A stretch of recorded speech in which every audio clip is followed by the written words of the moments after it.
40 jaar kerstbomen. Helpende handen voor India.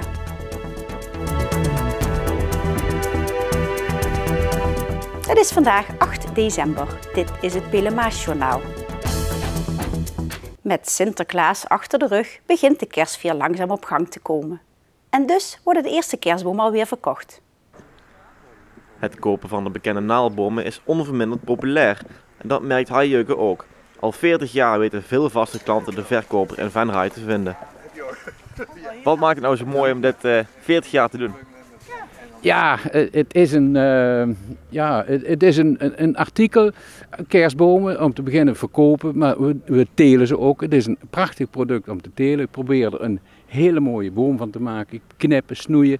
En ik geniet ervan om een goede boom te proberen te maken. En dat valt niet altijd mee.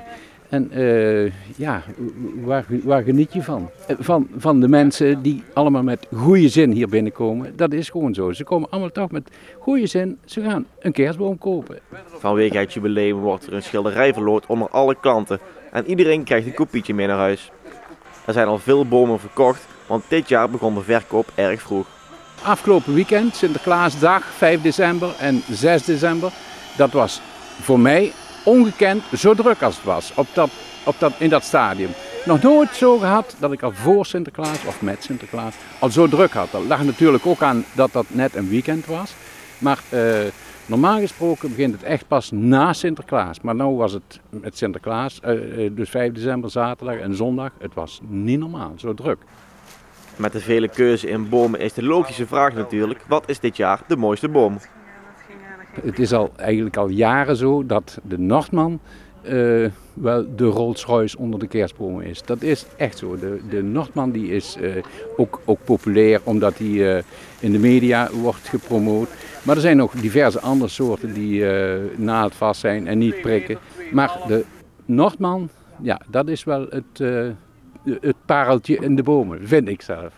Na 40 jaar kerstbomen kweken verveelt het nog steeds niet. En stoppen ziet hij dan voorlopig ook niet voor zich.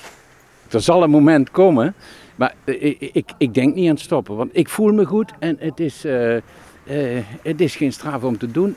Ik ben graag buiten en ik vind het nog steeds leuk om te doen. Dus waarom zou ik stoppen? En dus kunnen de jaarlijks terugkerende klanten ook na dit jaar weer bij Hai terecht. Het Venrayse project Helpende Handen zet zich al jaren in voor India.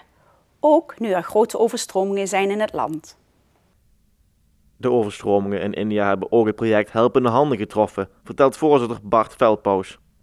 Een enorme regenbui, wat veroorzaakt veel overlast. Dus de infrastructuur, zeker in India, is niet overal even best.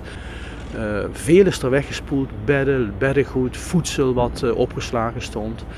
En zo'n dikke 2 weken geleden werd een van de vrouwenafdelingen flink getroffen.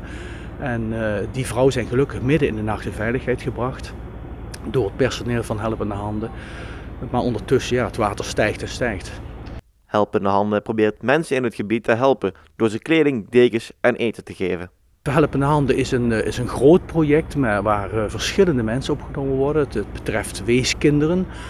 Ook gezonde weeskinderen. We hebben daarvoor in 1997 zijn we begonnen met een grote school te bouwen, middelbare school, een beetje formaat Rijland College, iets andere opbouw, omdat het gaat van de kleuterschool tot en met de middelbare school, 2300 leerlingen.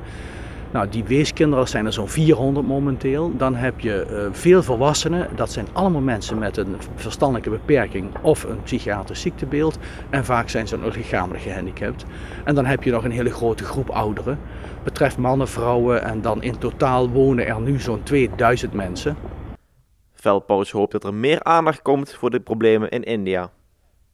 In de publiciteit zie je over India niks terug, terwijl Engeland volop in de kranten staat. In India zijn zeker 300 mensen overleden door elektriciteitsuitval, door verdrinking.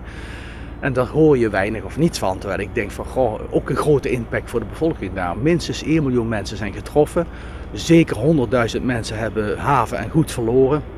Ik zeg maar, haven en goed bedoel ik dan, de meeste mensen wonen in kleine hutjes en die zijn gewoon weggespoeld.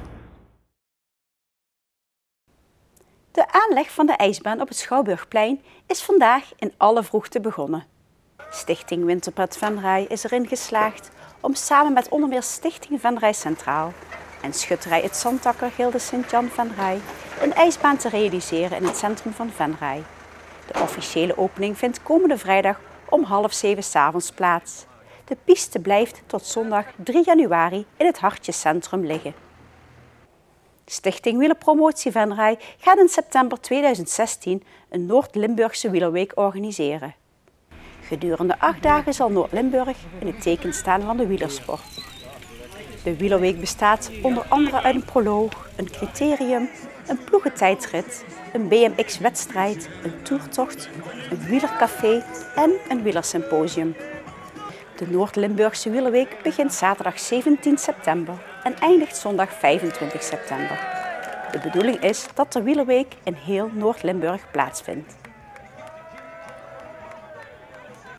Tot zover dit Pelemaasjournaal. Deze uitzending wordt herhaald tot en met morgenavond 6 uur. Donderdagavond is er een nieuwe aflevering van Shop & Eat en vrijdag is er weer een nieuw journaal. Weer of geen weer, bij ons is het altijd vakantieweer. Komende nacht verloopt droog. Ook overdag is er geen regen te verwachten en komt de zon door. Het wordt circa 9 graden. Ook voor donderdag zal het weerbeeld nagenoeg hetzelfde zijn. Ik dank u voor het kijken en heel graag tot de volgende keer.